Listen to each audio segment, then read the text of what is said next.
border security ফ'ৰ্চৰ head constable recruitment notification আহিছে আৰু BSF border security force release the notification for recruitment of head constable and radio' operator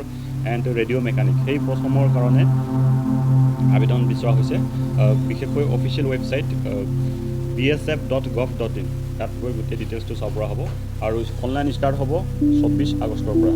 আৰু last date 23 September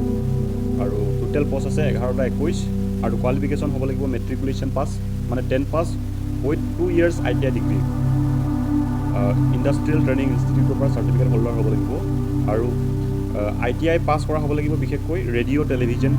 আৰু electronics আৰু computer operator বিষয়ত নতুবা 12 pass with physics chemistry and maths higher secondary science ষ্ট্ৰীমত pass কৰা হ'ব লাগিব আৰু PCM থাকিব লাগিব লগতে এই মেটৰ খুলি না